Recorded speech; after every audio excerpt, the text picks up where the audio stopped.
우리가 방금 참선을 했습니다. 공부에 들어가기 전에 참선이 무엇인가에 대해서 간단히 한 말씀만 드리겠습니다. 우리는 일반적으로 교다, 선이다 이런 이야기를 많이 합니다.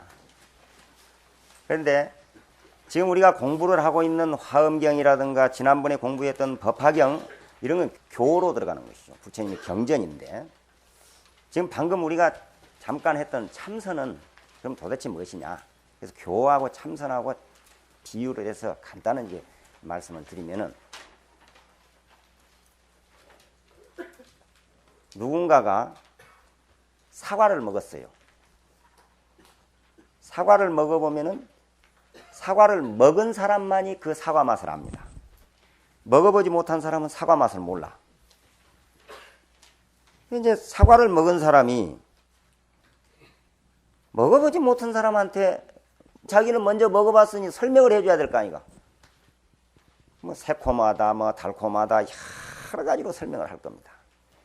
그러면 그 중에 어린애로부터서 또 뭐 초등학생도 있을 것이고 중학생도 있을 것이고 어른도 있을 것이고 각기 차이가 있습니다. 거기에 맞게 어린이는 어린이에 맞게 또 학생은 학생에 맞게 어른은 어른에 맞게 설명을 해나간다고 말이에요. 사과 한 먹어봤던 그 사람이 사과 맛을 설명을 합니다. 그러면 그 맛을 설명을 하다 보면은 책이 한 권도 될 수 있고 두 권도 될 수 있어. 그와 같이 우리 부처님께서 도를 깨달아서 성불을 하시고 보니까 도를 깨달았어요. 그 맛이 기가 막혀. 깨달은 바. 깨달으신 부처님만이 그 맛을 알아요. 아무도 그 맛을 몰라. 그래서 설명을 해야 되겠는데 바로 깨달은 도의 성불의 맛을 설명을 해줘야 되겠는데 그걸 각기 알맞게 설명을 한 것이 바로 팔만대장경입니다.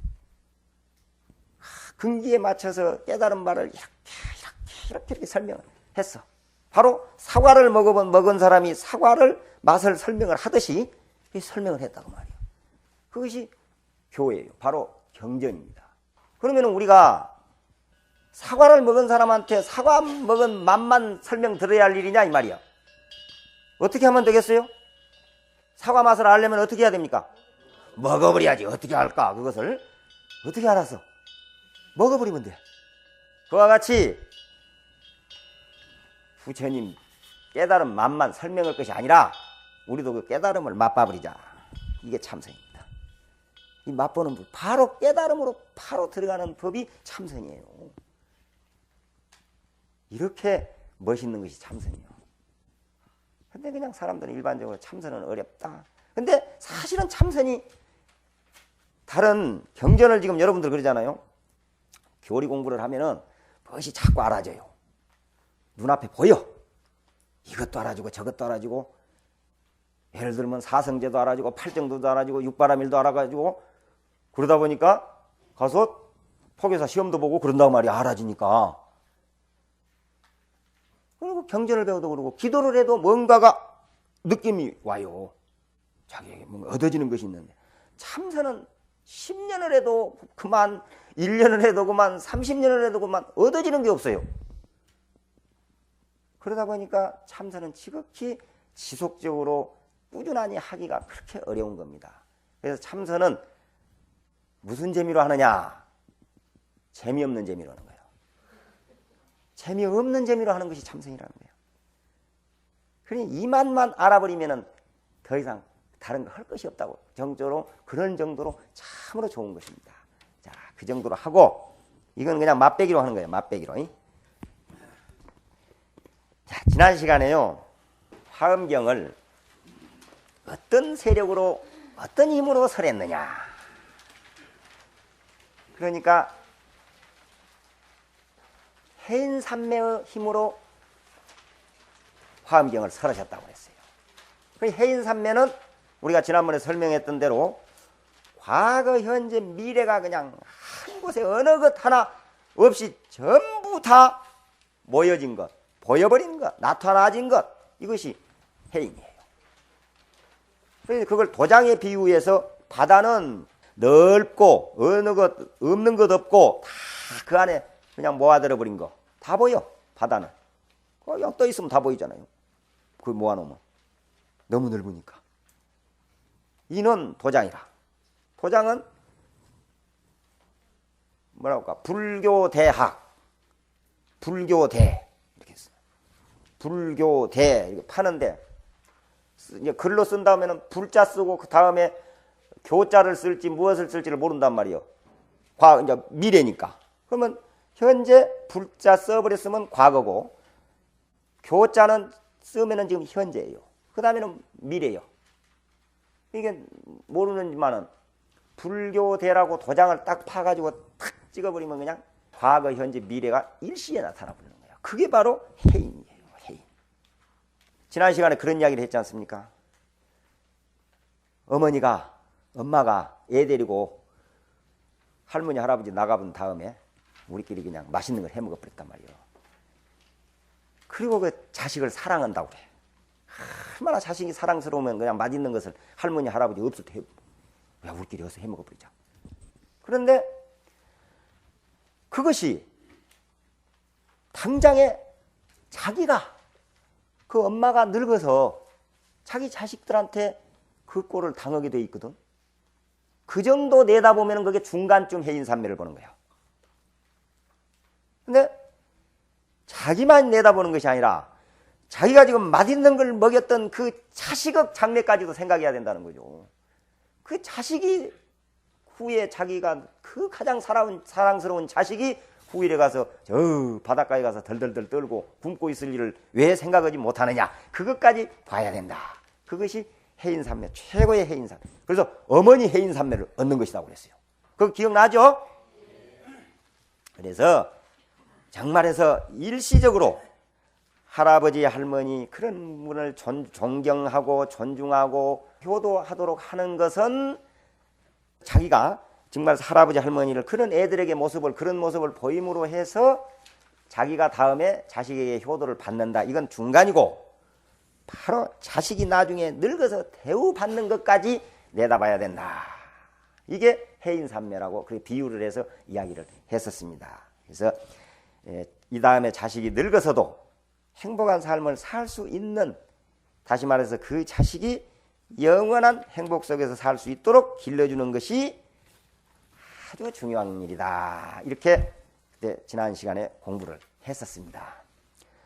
어쨌든 자 이제 다시 원문으로 돌아와 가지고 이 화엄경은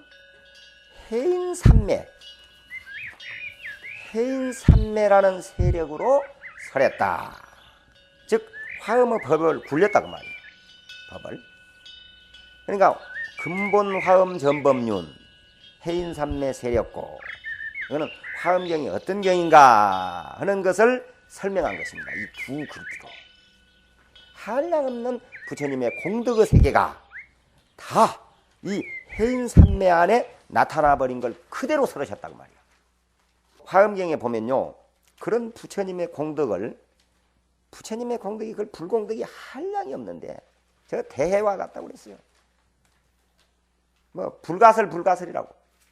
그렇게 한량없는 불공덕을 부처님께서 설하신 것이 아니에요.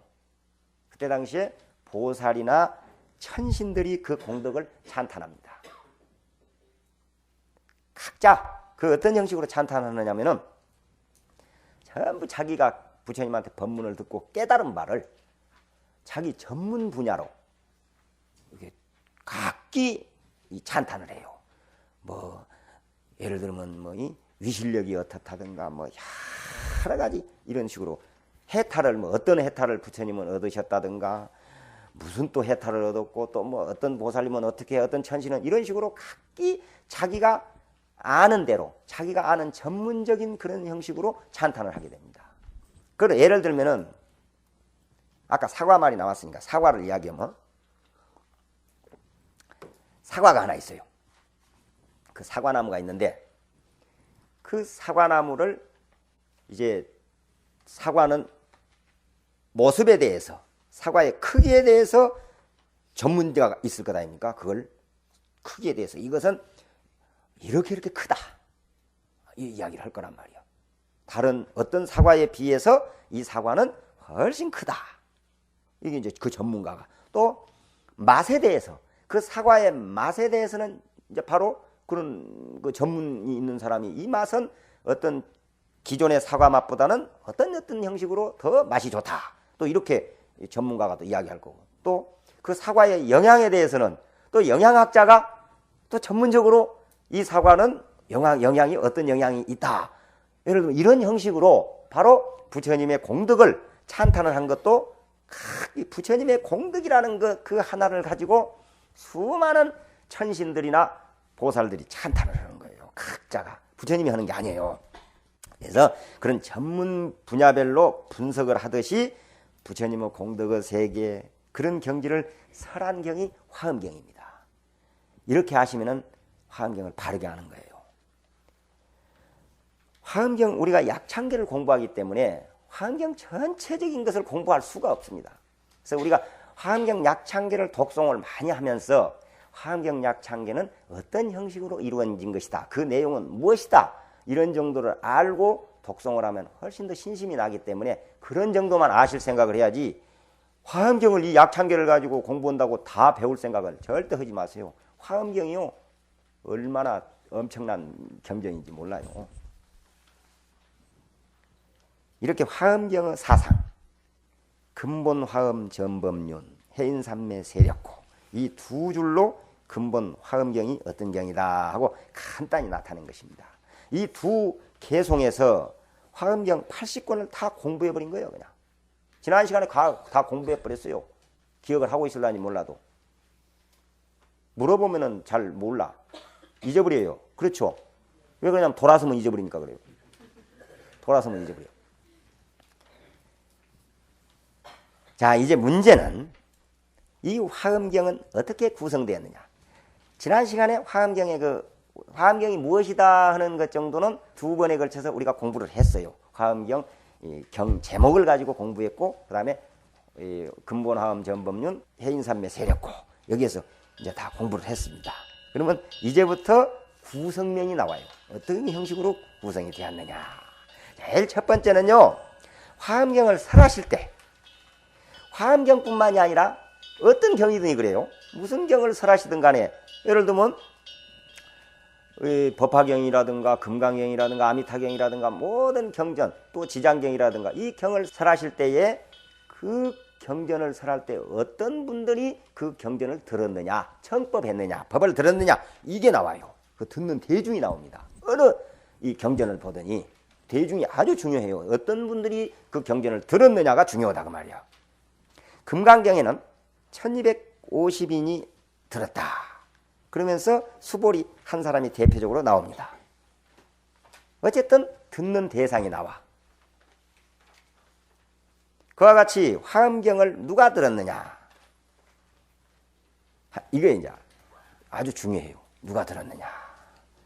자, 이것을 누가 들었는지를 설명하기 전에 먼저 알아둬야 할 것이 있어요. 이건 지난번 법화경 강의 때도 이야기를 했었습니다.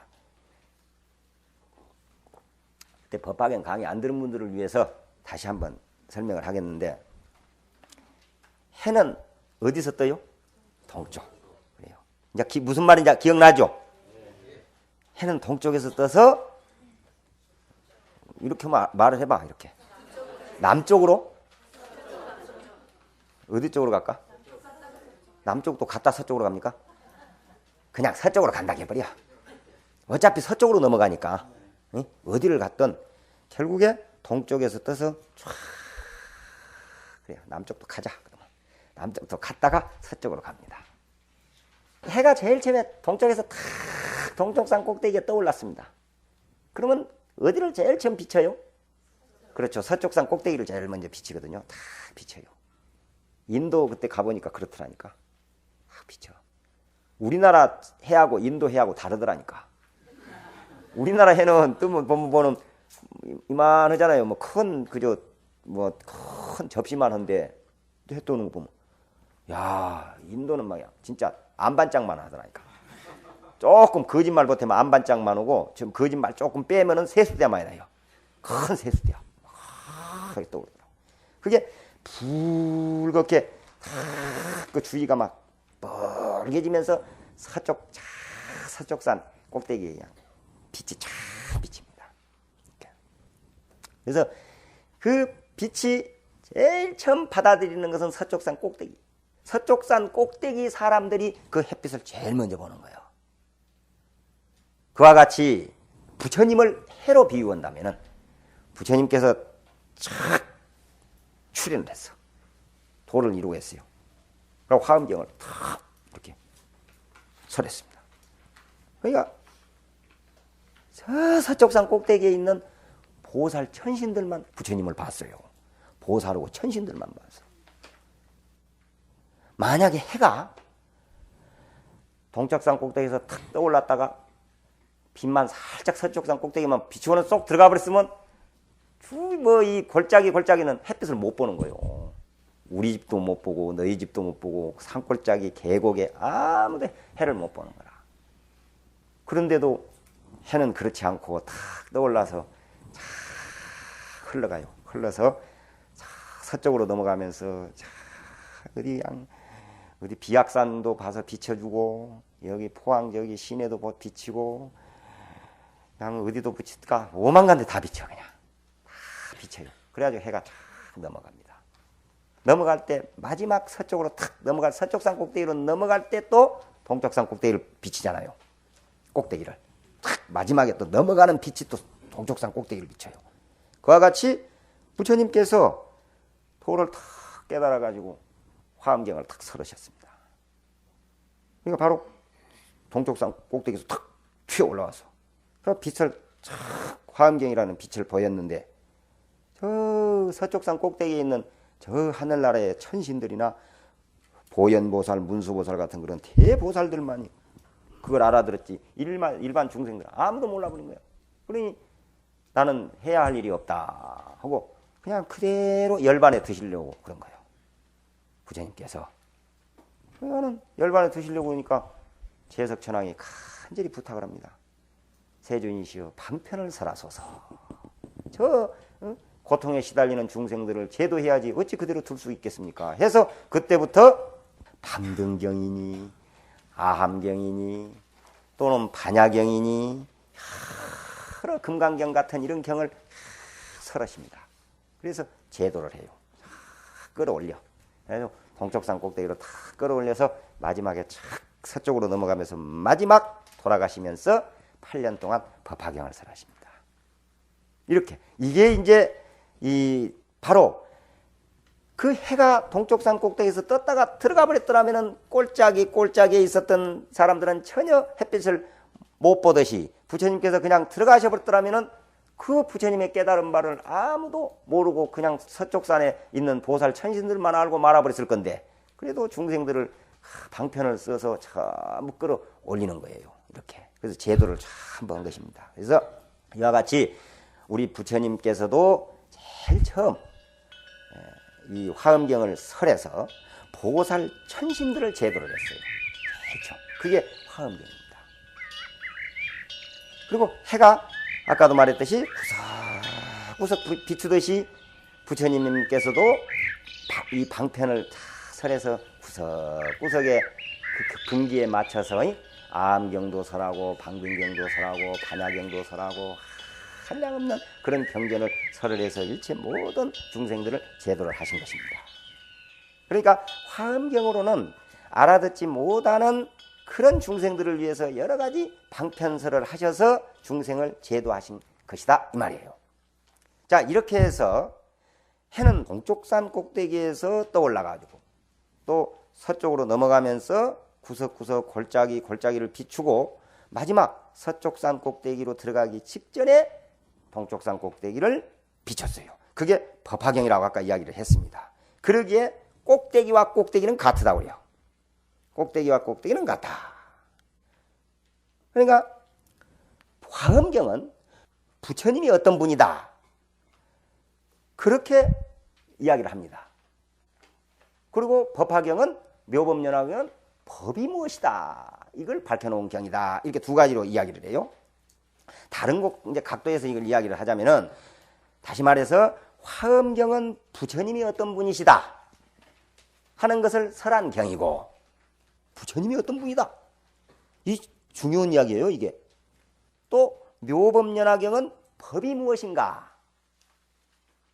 불법이 무엇인가 하는 것을 설한 경이라고 일컫기도 한다는 거죠. 그렇지만 또 한편으로 화엄경은 부처님이 무엇이다를 설한 경이기도 하지만은 사실은 법본이라고 해서 법이 무엇인가 하는 것을 설한 경이라고 해요. 법의 근본을 설했다는 거예요. 깨달은 바 그대로 설한 경이 화엄경이라고 해요. 법에. 또 법화경은 아까 말했듯이 일반적으로 법이 무엇이다 이걸 밝힌 것이지만은 법이 무엇이라는 것을 설한 경이라고도 하지만은 사실은 법화경은 중생을 제도하기 위해서 설한 경이다. 이렇습니다. 중생을 제도하기 위해서 설한 경이라는 거예요. 자, 어쨌든 이렇게 해서 화엄경의 위치가 어디에 있는가를 우리가 알아봤습니다. 그 위치를 다시 한번 딱 정리를 하면은 해가 제일 처음 동쪽산 꼭대기에 떠올랐을 때 서쪽산 꼭대기에 있는 사람만 그 해를 보듯이 이 화엄경은 저 높은 경지에서 다시 말해서 꼭대기에 도달한 그런 천신과 보살들만이 알아들을 정도로 아주 최고의 경지의 법이다 이 말이에요. 그때 당시에 그 법을 화엄경을 알아들었던 대중은 보살님들하고 천신들 뿐이라는 거죠. 이게 아주 중요해요. 그때 화엄경을 누가 들었느냐가 바로 이 말을 하기 위해서 그 말을 한 겁니다. 자, 지금부터 바로 그때 부처님께서 화엄경을 설하실 때 들었던 대중들의 이름이 이제 나오는 거예요.